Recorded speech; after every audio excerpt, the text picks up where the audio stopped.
Hey everybody, this is Jason Ostrowski, and welcome to another edition of the Everything Real Estate Podcast. My guest for our episode today is no stranger to the podcast. He is the Senior Vice President and Regional Manager out in New Jersey. Always great to catch up with him. I am talking about Ric Martel, and we are going to discuss, number one, the spring market and get Ric's take on what's happening out there in our Fox Roach footprint currently, and number two, handling seller objections. You know, we've been in this seller's market for a few years now, and you know as well as I do that when we go on our listing appointments or we follow up with our potential sellers right now, we tend to hear the same seller objections over and over again. So today, Ric and I want to discuss our best practices when it comes to those objections, give you the tools the next time you're out there to overcome them and help your business. So let's get right into it with Ric, and we'll pick it up on the other side. All right, now I don't know how he got deferential treatment, but I have a guest on that has been on the podcast before, and I am in serious danger of catching the wrath of other regional managers within the company. I have Ric Martel on again today. Ric, how you doing, man? How's it going out there in Jersey? Everything's going really well over here at the Jersey Shore. You know, I'm right here in Monmouth County, Ocean County. You have a lot of great stuff going on. It's a sunny day, a little windy. Yeah, I actually love going to the shore in the wintertime. I got to tell you, I tend to go to Cape May. So down there around, you know, say the holiday season is just a spectacular place to be. And I'm sure it's the same up your way. Yeah. So, you know, we're talking about wintertime. We're talking about, you know, the cold season here, but obviously the Super Bowl is now over, and don't get me started on the Super Bowl, but we are officially heading into our spring market. And we're here today. We're going to talk about the spring market, and we're going to talk about handling some seller objections today, because the market, depending on where you are, can be very different. But overall, it is still very brisk out there. It still is a seller's market at this point. So, Ric, I want to start off by asking you our first question, which is, you know, anecdotally, I've heard many agents say how busy they are this quarter, number one, right? Personally speaking, I am very, very busy right now, and that it feels almost like shades of 2021 all over again.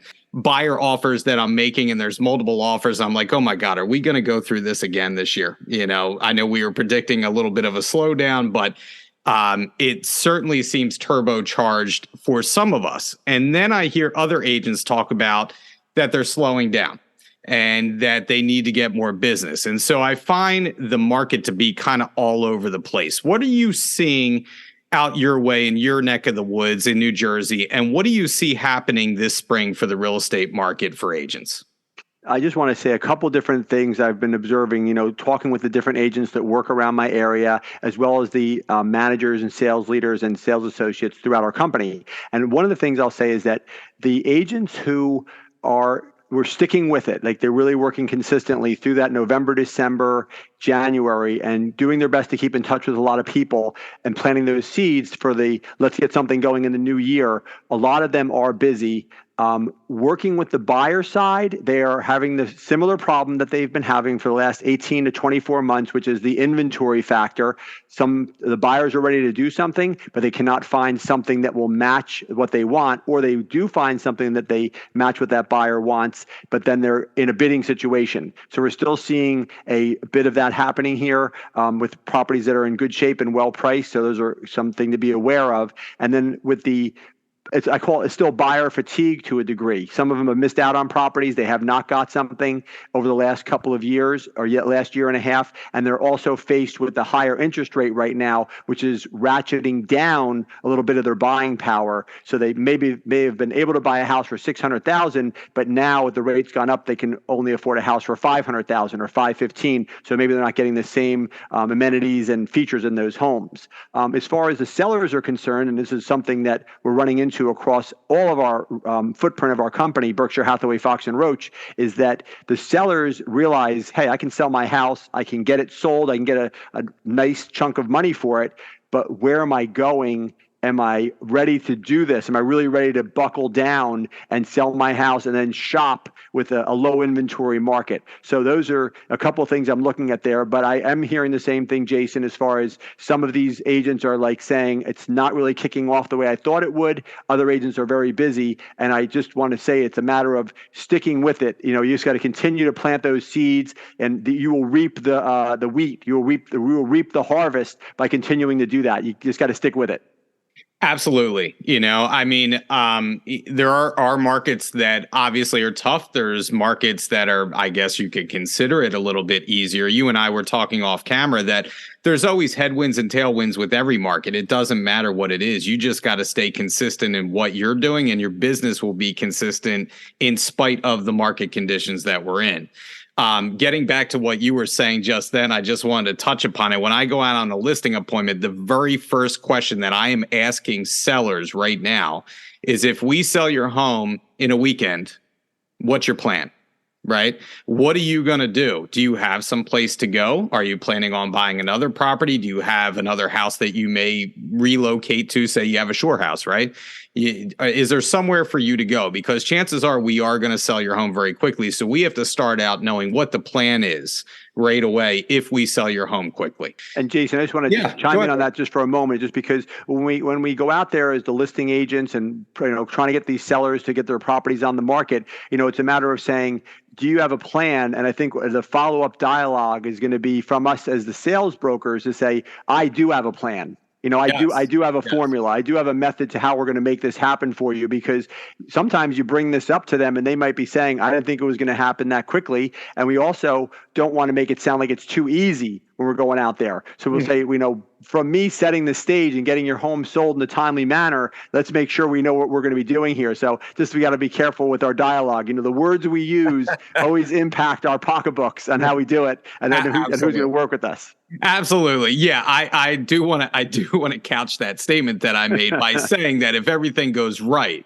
we're going to sell your home quickly. I can't make any promises to that. Right. That's it.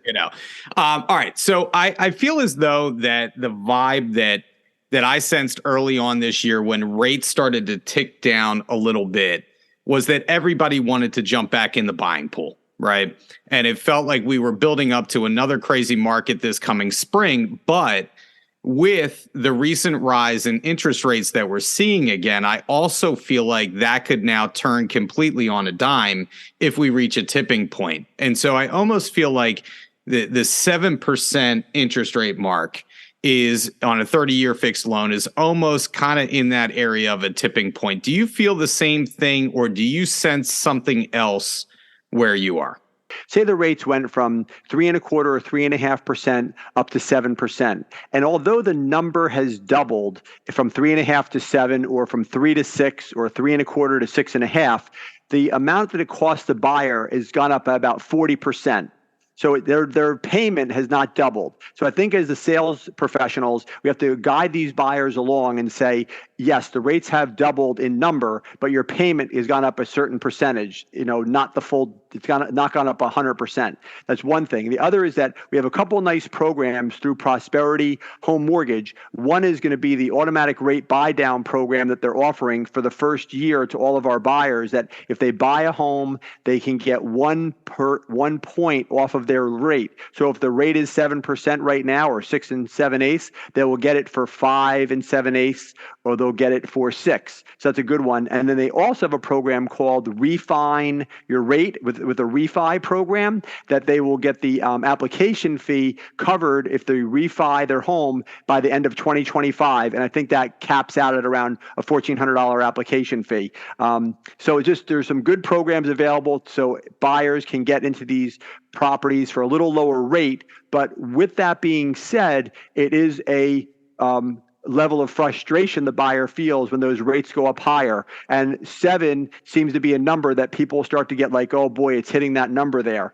they may change into doing an adjustable rate loan to get a little bit of a lower rate there. That's the one thing we can always suggest that they do, and then refinance down the line once the rates do adjust around. The one thing we have to look at, and I look at this in the Monmouth Ocean County market, the Mercer County market, is that super highly desirable marketplaces to live in. And I think that's something that says of our whole footprint with Berkshire Hathaway, Fox and Roach. So although rates go up, the buyers still want to live in these towns, whether they grew up here or they heard good things about it from coming from another part of the country or another outside of the state. They'll say, you know what, I heard it's really great to live in those areas. So they will make it happen. And Jason, as I said a little earlier, it's a matter of keeping the lines of communication open and networking, because life is going to continue to happen. 31 years in the business, and springtime is when a lot of people say, I'm making my move. That's been going on for all those years, and we're going to continue to see a lot of action happen here. So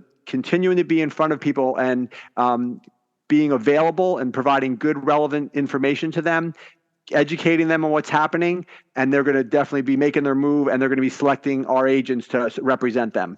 I feel like it's going to be a great year this year. I really do, despite the interest rates. And the reason why is, number one, like you said, life happens, right? There's always people that are going to need to buy and sell homes out there. I can just tell you, even with interest rates being what they are, in multiple offer situations with buyers, that has not tampered their demand, at least as of yet. And if you think that interest rates are high, we talked about this before, go into the rental market and see what that's doing right now. The rental market is out of control where we are right now. So it's much better to buy and have that equity, build your wealth through home ownership. I truly believe that. And I think we have to make that case to our potential buyers, our potential clients out there. So, okay. All right. So switching gears, since we've been in a strong seller's market for a number of years now, I feel like there is a level of conditioning that's happened on both the buying and the selling side in these markets. And I think that sellers hear things in the marketplace, they see things on the news, they read articles, and they think that, things may be a certain way, when ultimately it's up to the professional to tell them, hey, you may hear this, but it's actually this way, right? And a lot of times we have to deal with seller objections. And so since we're officially getting into the spring market now, this brings opportunities to win listings. But in order to win those listings, we need to handle, like I said, those seller objections. So Rick, if it's okay with you, I would like to throw some common seller objections at you and ask you to respond to them and impart your best practices for everyone listening out there. Would that be okay?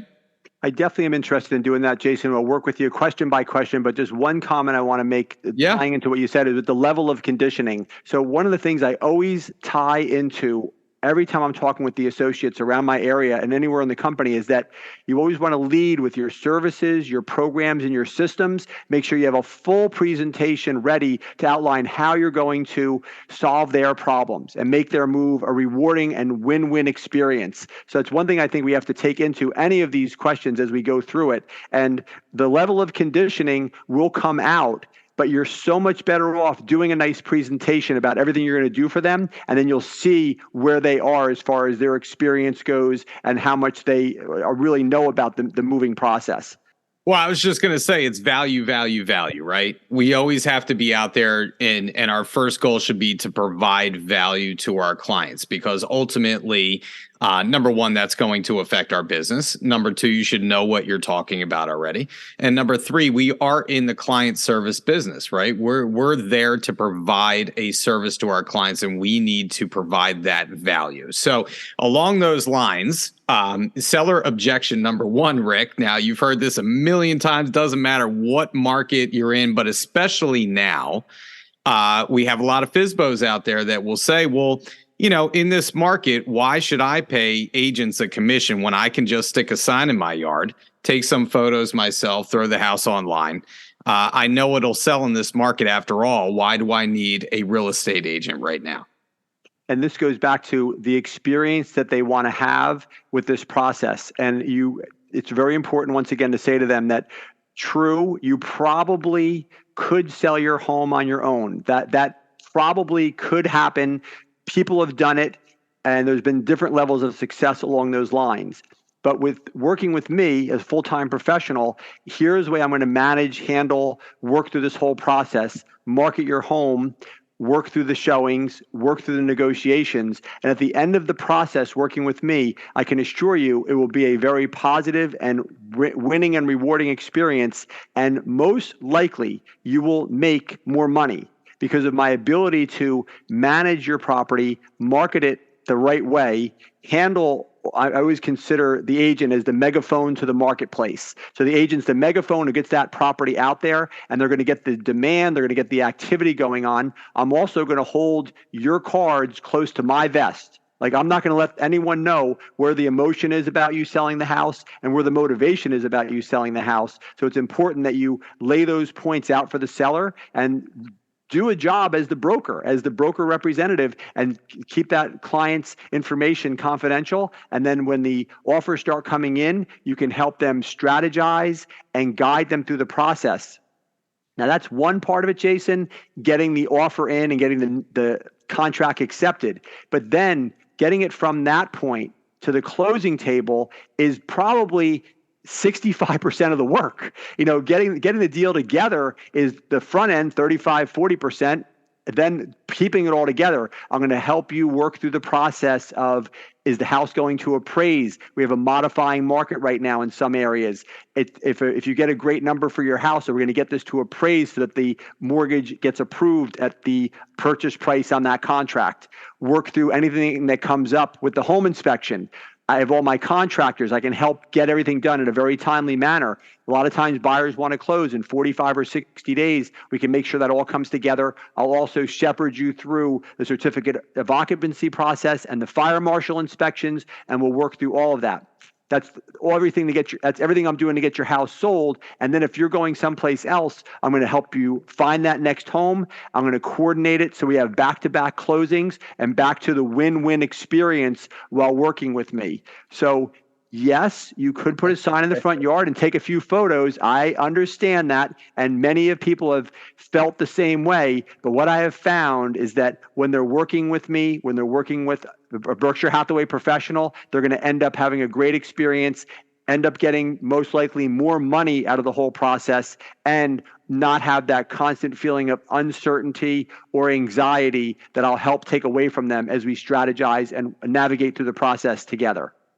Well, you know what? I want to add to that. I feel like simply, I almost feel like saying, now I'm not going to say this, but I almost feel like saying, if you're wanted for murder and you're going before a jury, are you going to insist on representing yourself, or do you want the best lawyer that you could possibly find in your corner? Lawyers aren't ultimately the cheapest, but it was worth it in the end, number one, to represent you and give you the best opportunity, but also to protect you, right? They know how everything works in the court system, how to present a case. Obviously, their knowledge about the law. The same goes for real estate. And I find that every time that I've ever worked with a FSBO, I tend to end up doing all the work for both sides because the seller does not know how to do the process, right, of selling the home. And you mentioned a lot of those points, Rick, and it ultimately becomes a point of frustration because in the end, your client doesn't know that you did everything for the seller and for them to get this to the finish line. But anyway, in the same vein, seller objection number 2. Before we hop over to that, Jason, just one other point I want to make is that when they bring up the fee for your services, a lot of times they like just throw out the commission word, and they feel that that's their big. I don't want to pay that commission. I want to save the commission. But the fee for services is a better word to use if you can use that line instead of saying commission. My fee for my services is this much. But we also work in a performance-based relationship.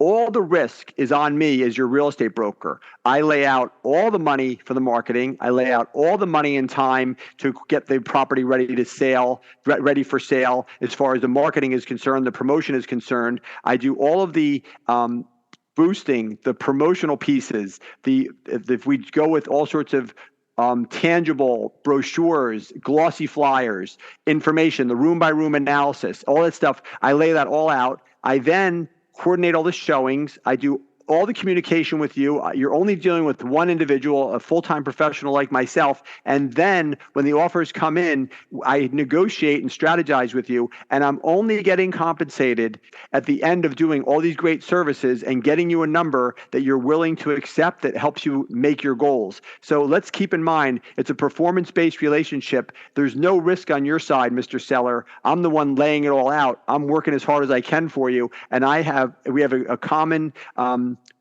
goal of making this a real positive experience for you and getting this house sold. Wow, well, you're hired, Rick. Where do I sign after that? I think this is what I think I was last time I was on the podcast. I was on with another regional, so I'm glad I'm on by myself. So I'll hopefully get invited back again for a solo presentation. That's pretty funny. No, that's excellent. In the same vein, I want to talk about the commission structure for a discount broker. Right now, I don't want to get too in the weeds about obviously what we're offering out there, but we do see it all the time. Right. Where some seller out there may say to us, well, why should I pay you X percent when the discount broker will do it for far less? They'll sell it in this market just like anybody else would. What would you say to that? I think this is where you have to use the strength of the brand, the strength of your office's success, the strength of our company's success, and then your individual success as a real estate professional. And for the agents who are newer in the business, I always say, you don't have your Superman cape just yet. You're just getting started. So use the success of the office and talk about how many houses are listed and sold on a monthly basis and on an annual basis. Have that information together, talk to your sales leader, your broker manager about that information, and be able to run those numbers right out there. As you get more success and you're selling a lot of houses on your own, you can say, hey, I'm the neighborhood expert. I sold this many houses over the last 3, 5, however many years it's been. I've represented so many clients. I really know the area. I consider myself an ambassador for the marketplace or ambassador for the neighborhood. And I really see the trends of what's going on out there. A lot of times you're even maybe a homeowner in that town or in that area where you're listing and selling homes. You could say, I have a real vested interest in getting us top dollar for your home because that is going to benefit me. And also I have a lot of other clients that I service here. So I'm always looking out for your best interests. So I think those are some of the key points you need to put out there when someone's saying, ABC will do it for less. XYZ will do it for a flat rate. Well, it's going to tie back to you get what you pay for. And if they're going to try to go through the process of, if I can list 30 houses and sell 20 of them, and I really don't care what they sell for because I'm only getting a small piece of the pie, they're going to try to play the numbers game.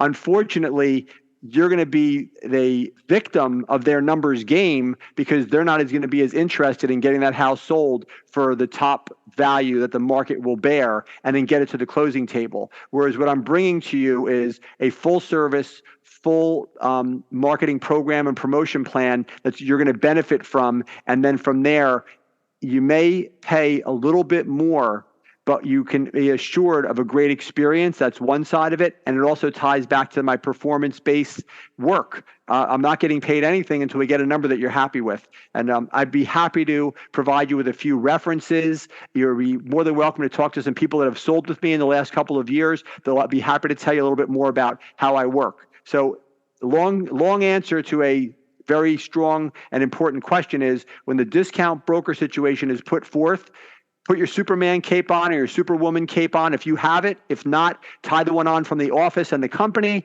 and then tie in the references. And I'm happy to have you talk to some of my past clients because you're going to get that 5-star review and rating, and I'm going to give you the same great service. You know what? I'm gonna. That's a great answer, and I'm gonna add to that. I was talking to an agent in the Lehigh Valley, and I'm gonna give her a shout out, Christina Fataruso, up there in the Lehigh Valley. She said something recently to me that I loved, and she said when dealing with another discount broker and talking to a seller, she simply says, "Well, they know their value, and I know mine." And I think that's really what it comes down to, right? Is that we, like you said, put your Superman cape on, right? You have to be confident in what you're able to provide and what your value is, and don't be afraid to fight for that value. No. I truly feel like, when I go out to a property that I'm the best agent for the job, and I think we should all feel that way. and express ourselves and carry ourselves that way, and back it up, like you said, Rick, back it up with all kinds of information, statistics, anything that you can provide in terms of testimonials, references, all those good things add up to a professional agent, right? And that should be the one you hire.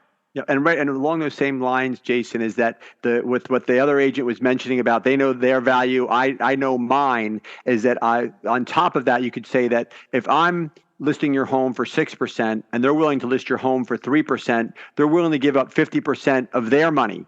Just imagine what they're going to do when they're talking about how much of your money they're going to be giving up. Yep. So as much as you think that, you're still going to control what the house is going to sell for, you don't know how that megaphone to the marketplace, that discounted megaphone is going to sound versus a full service broker who's going to really make sure we're getting the top value for your home. So very, very similar along those lines.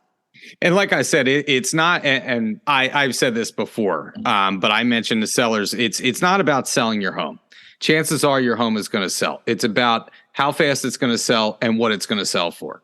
And it's my job to maximize your profits. And like you said, Rick, in many cases, if you hired a skilled professional that knows how to negotiate on your behalf and market correctly, you're going to net a much higher, dollar amount than you would otherwise, especially with discount brokers who, human nature is you get what you pay for. Like you said, it goes back to quality.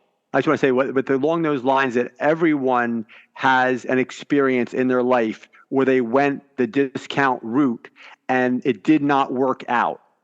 Some people have gone the discount route and it has worked out to a certain degree. But I find that when you are working with something along the lines of selling a top valued asset, a lot of times it's one of the highest assets that people have in their entire financial portfolio, it really makes sense to work with a full service professional who's been trained, who stays educated, who's knowledgeable, who has a real strong brand behind them, tying us all back to Hathaway and what we have going on. It really is important. And I just want to say I've been very proud of being a Berkshire Hathaway sales professional when I was listing and selling, and then managing with the company, and then also being a regional manager. So there's a lot of pride behind this company. And if you look at the Berkshire Hathaway name on a worldwide basis, a most admired company in the top 10 in the world, a most respected company, top 10 in the world, one of the largest companies, top 10 in the world. The key is that the admiration and the respect that sign will command when it's sitting in your front yard. There's no question that your home is being represented by a professional when someone rides down the road or looks online or however it comes about when that Berkshire Hathaway name. It's the halo effect that we're putting over your home, and I think that's going to make a difference when we work together when I get your house on the market. So let's get started. You're firing me up, Rick. I'm like ready to run out of this podcast and go put a sign in somebody's yard without a listing contract. Anyway. My neighbors probably won't like that. Anyway, all right. So seller objection number 3. Why shouldn't we price the home for as much as we possibly can right now, since it's a hot market, and see what we can get? It's a seller's market, right? Why shouldn't we aim for top dollar right now? It's a great question. It is the age-old question of, can't we try for a little bit more? Can't we just try it? It comes out a million times over the years, and this is something we've always had to work through. What we have to look at here is that there's a supply and demand factor that goes on out there in the market. And what I always say to the agents when I'm working with them now and we're out there and we talk with the home sellers is that we want to help you outfox the market. It's really what it comes down to. And that's a little bit of a play on the Fox and Roach name. We want to help you outfox the market. And if you could list your property on a more assertive line, on a more assertive path, and be much more, we'll say, statistically in line with the market, use the analysis to your favor, then that is going to get us the most people in the door. And then from there, we're going to get the most offers to look at. And that's going to cause somewhat of a frenzy. It's still going on in some markets and some price points, but get those good quality buyers who, once again, outfoxing the market. We're going to be able to show them that, hey, this house has the value that's being asked for it. And then if you get the emotional buyers which there are many of them out there who are going for it. They're the insatiable desire, the insatiable demand to buy these homes in these nice towns where we all work. They're going to then say, you know what, I'm going for it. I'm going to go for a different number. I'm going to go for above that list price. I understand it's going to be a highest and best situation. So I want to help put you in that type of an environment where you as a seller will price your house aggressively, and we're going to be, the value is there, and then we're going to let the market supply and demand factor take place and go on with it. And the reason we're going to do that, then we don't want to list your property. Let's say, for example, we're going to list your house at 639 and we're not going to list it at 689, is because if we are overshooting where the market is, then what happens is that we're forfeiting control. I don't want to say we're losing it, but we're forfeiting control, because if we're not getting the action, 20 days goes by, 30 days goes by, 45 days, then we're going to be adjusting our sales and coming down. So someone says, okay, that's now, the buyer's going to say that's now playing into my opportunity. So I will then make these offers lower. And then we're, as I said, forfeiting control. The environment is not as strong for us as the seller. So let's not risk the chance of not getting that real good demand. Let's make sure we're priced with the value in place, and then we're going to work through what's going on out there. You know, what's funny about what you just said is that literally you almost verbatim, you say what I say when I go out and we talk about pricing strategies. Yep. First thing I will say is to back up that point. Because sellers have to put their trust in you when you're pricing their home as what they perceive as maybe undervalued, right? They want to shoot for the moon and the stars. So what I've started to do for agents listening out there is I bring my past 10 listing sales with me as proof in the pudding, like list price as compared to sold price, because I am selling on average probably about 105, 106% list to sale price right now, which looks really good for you, the agent, going out to listing appointments, right? So if you can back that up with evidence as to why they should listen to your pricing strategy and be more aggressive with that pricing in order to negotiate up from a position of strength rather than negotiate down from a position of weakness, I think that's going to carry the day. That's really going to back up kind of, what you're saying with hard evidence, right? So many good points right there, Jason. And that's a perfect example of putting on your cape. If you have that personal track record and you could say that we're going to list this thing at 630, my average list to close price ratio is 105%.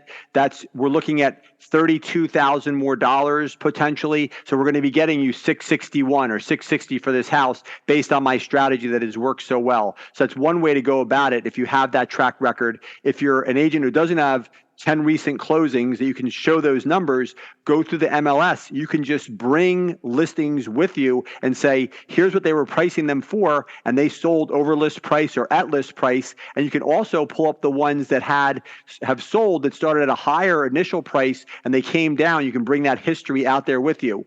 So it's a little extra work to find those examples, but it's going to help tell your story and build your case as you are out there trying to get this pricing in place.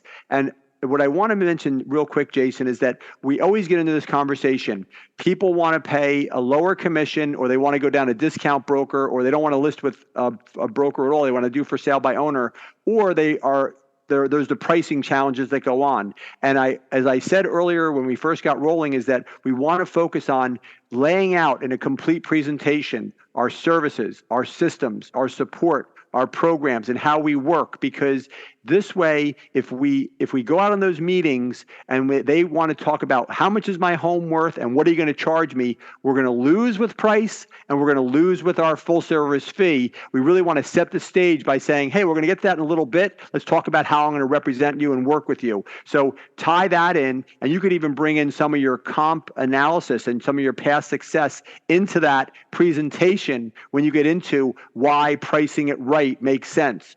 What the factors are in the first 30 days of being on the market, what happens when it's priced too high, how you forfeit control. You can tie that all into your presentation, and a lot of times it's going to diffuse their energy to go for that real high list price, and also diffuse their question of, can't you do it for less? Can't you cut your commission for me? Can you lower your commission? And you got to tie back the full service fee. So good points you're bringing up here with this, and I'm just trying to tie in how we go about working through this with the sellers. Absolutely. All right. So last seller objection number 4. We don't need to update anything in the house, do we? Or we don't need to paint, for example. Buyers are going to want to make changes once they move in, and the house will sell in this market anyway, right? We hear this a lot. Like, buyers are going to want to make the changes. I'm not doing anything. What do you say to that, Rick? My input on this one is that, the primo mint houses sell faster and for more money. Absolute fact. It's been going on for decades. That's just the way it works. The cleaner, the neater the house is, as much as the buyers might say they want to make all these changes and whatnot, the more turnkey it is, the more likely the buyer is going to say, I'll pay a premium price for that pristine condition. That's what goes on. This is where, as a real estate professional, you can really get the listing. You can really earn the listing by having your contractors almost on demand. You can bring in to get this house tuned up and prepped. And then it's, we talk about having a good curb appeal. We also want to have good interior appeal. All that ties together. So my input for this is that if you are going to go down the road of, let's get the house all tuned up and let's get it on the market so it looks like in its best shape, put our best foot forward. And that could just mean some paint and cleaning, or that could mean more extensive work, depending on how much involved that the seller wants to get. So my answer is twofold. One is that if they want to get the house more action and better feedback, it is good to get it tuned up. That does make sense. Make sure you're involved in the process, so you're adding value during the whole process there. That will work out well. In the event they don't have the resources, a lot of people financially don't have the financial resources to pay for all that work.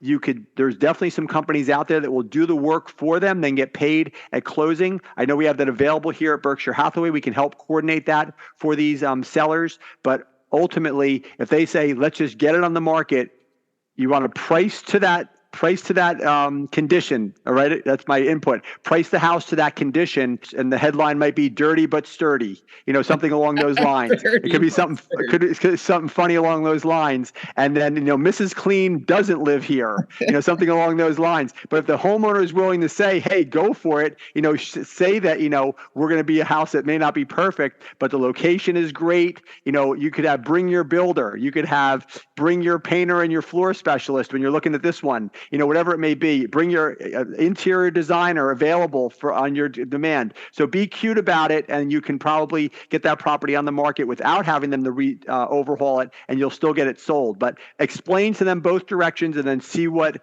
their appetite is for those types of projects.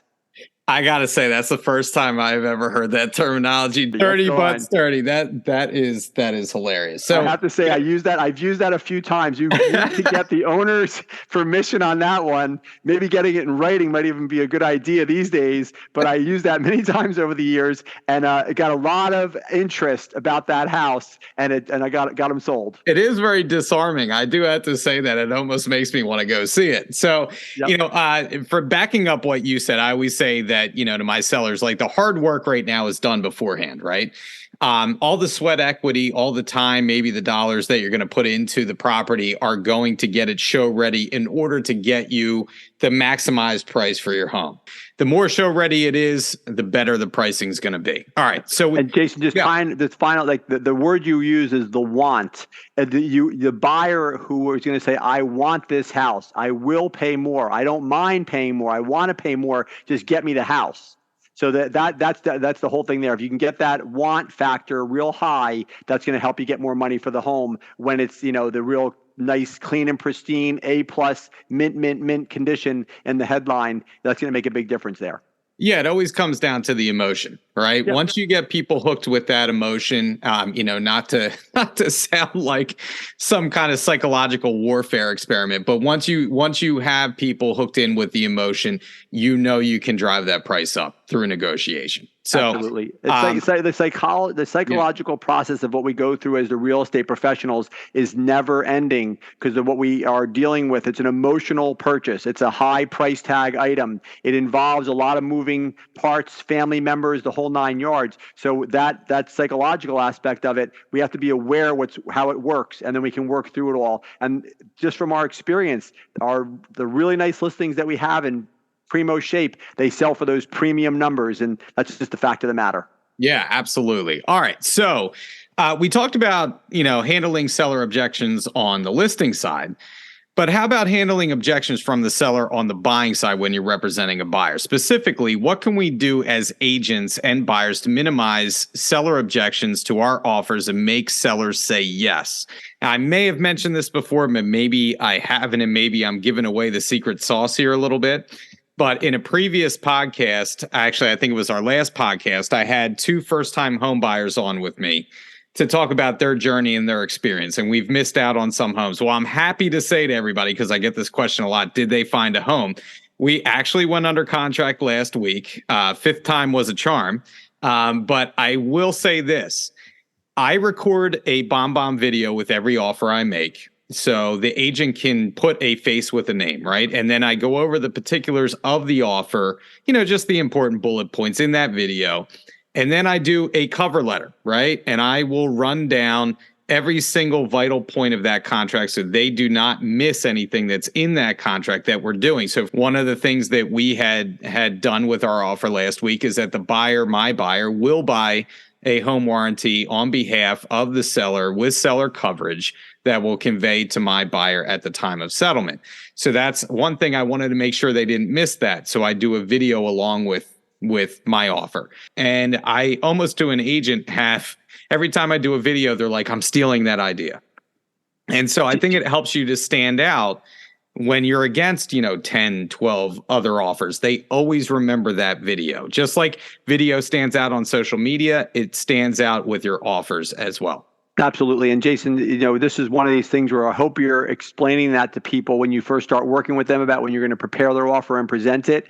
And not everyone may have access to the BombBomb platform, but they can easily do a quick video on their mobile device. They can text that to the listing agent and say, please forward this over to the buyer. The seller, they're not looking for the seller's phone number. The agent can do it for them, and that'll tie in with their offer. But what's crazy about this is that, keep in mind, we work with the buyers or we work with the sellers. And a lot of times we're representing a buyer and another company or another agent has the sellers. And a while back, the offers were presented in person. So your personality could come across when you're sitting at someone's kitchen table or dining room table, and you could basically then walk outside, call your buyer up and say, here's the counter offer. What do you think? And you can negotiate it right on the spot. But as everything's gotten at a faster pace and people, time is always money, money, money. And the people don't want to, the agents and the sellers and everyone wants to just get it done faster. We got into the habit of just saying, okay, we're going to email all the information in there. And because that's going on, you are, taking, the right approach with putting together a cover letter and then following up with that video, because that's going to be to a degree, the secret sauce that makes that seller feel the positive energy and feel what's going on around this buyer. And the agent that buyer selects is important because of the ability to present their offer in such a positive light, and that their seller has the confidence that you will get that deal together. Yeah. And I think, getting back to just other things that just best practices, because we're running out of time here. I just want to go over a couple things that just I see out there is, number one, on the listing side, I'm looking for people to get in touch with me, right? If their buyers have offered. There's nothing I can't stand more than someone presenting an offer to me I've never talked to. I have no feedback from them going through the property. They just shoot me an offer at 11:45 at night, and you have no information. So they don't. So number one, do you as agents, do you seek out information first? Do you try and get as much information from the listing agent to find out what the pain and pleasure points are for this seller, the important things that they're looking for? Number two, do you seek to find common ground when you are on the phone with this agent, right? You want to build rapport. Like you had said, Rick, we used to make our offer presentations in person, right? You want to find common ground with that other agent or that seller, because all things being equal, you want them to like you and to think about taking your offer and be impressed with how you work, right? And then what are you doing to minimize the seller's stress? For example, if they're moving to Florida, do you say something like this in your contract? You can leave any unwanted items in the home at the time of settlement, right? We'll take care of that for you. You want to minimize stress. You want to give them security. That's how you handle their objections. And then work on the margins. And what I mean by the margins is, are you putting a strong earnest money deposit down? Are you shoring up your offer to make it clean, neat, and as little bells and whistles attached to it as possible, right? The little things matter when we're going against so many other offers. And then last thing I'll say is that, go all in. And that really is subjective to your buyer. But in this market, Rick, I think you'll agree that either you're all in or you're kind of all out. There's really no half stepping in this market. So whatever all in is for your client, if they want to make an offer, be prepared to go all in and prepare them to go all in, whatever that means for them. Because if you go in half stepping, you're not going to get the property. Is that kind of what you think about it, Rick? Yep. If I can just put the cherry on top of that sundae right there, Jason, is just that speed matters, getting your information in a timely fashion and getting it all, having it organized so quickly and in detail. That's a key part of it. Clear communication as a real estate professional to the other realtor. And like you said, developing some rapport, letting them know you're on top of your game. And then the details precede success. So I have to basically, I'm mirroring exactly what you just laid out there. A lot of good points there. Well, I'll tell you, Rick, it's always, I'm looking up at our clock here. I think we're almost at like an hour right now. I don't know where the time goes when you and I talk, but I want to I have to have one last question for you. Now, last time you were on, we were talking about the wrestler, Ric Martel, right, from WWF days. So a little bit different of a question, but since you're a Jersey guy, I'm going to give you 3 Jersey legends and you can only pick one of them to save. All right. Okay. So who do you have? Your choices are, Springsteen. Everybody knows Springsteen, right? Jersey and Springsteen, it's like peanut butter and jelly. Bon Jovi, or last but not least, Frank Sinatra. Who are you taking out of that bunch? No, I'd say I'm more of a Bruce Springsteen fan than the whole crowd, so I probably would go with him. And I do have a personal connection with him. With one of my sisters knows him, so I have a little bit of a connection there. So he definitely has been a unbelievable representative from New Jersey. And greetings from Asbury Park. I live in Allenhurst, and the next town over is Asbury Park. And the Stone Pony, I go to concerts there all the time. And the summer series, when the wind is blowing from the southeast at night, I can hear the concerts in my backyard from the Stone Pony. So I have a lot of connection with that guy, and I've seen him many times over the years, out in public as well as at his concerts. So I'd have to go with the Bruce Springsteen on this one. Well, you answer correctly because I'm a huge Springsteen fan. I've been to probably about 10 of his concerts. I actually have an Asbury Park sticker on the back of my car. I'm a huge fan of Asbury Park and the Stone Pony. So, yes, you got that question correct. And, my original question was going to be, how many Springsteen albums do you own? All of them or 98% of them? So that's funny, but I think I have Tunnel of Love was the only one that I bought. That's pretty funny. Well, Rick, as always, it's a pleasure having you on. I appreciate your insights. Really good information today, man. So as we discussed earlier, you and I will see each other out in Vegas later this month at the convention. Looking forward to hanging out with you there. And thanks again for your time. Yep, always a pleasure, Jason. And let's keep in touch as we both progress. That was the podcast with Ric Martel this week. We thank him for his time. And here are a couple of takeaways that I have from my conversation with Rick.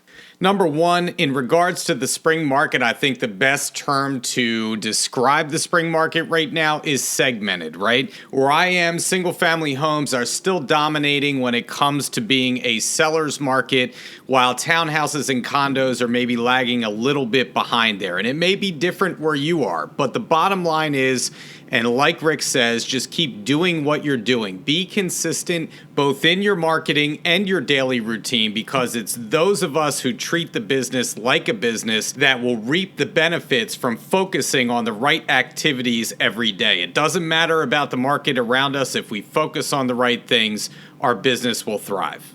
Number 2, when it comes to seller objections, particularly when we're on listing appointments, I think practice makes perfect, right? We often hear the same seller objections, and it is up to us to practice how we are going to handle those objections. So if we know what kind of common objections we're going to face, and we do, it is up to us to practice our response and get that down so it's very instinctual when we do go out to listing appointments, that it just flows off the top of your head, that you have a coherent response that makes sense to the seller and you overcome those objections.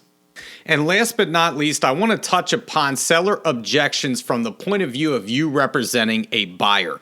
I think right now in this market, when we're in a competitive environment like we're in, we need to do our best to think about it from the seller's standpoint. How do we make the transaction as easy as we can and as straightforward as we can?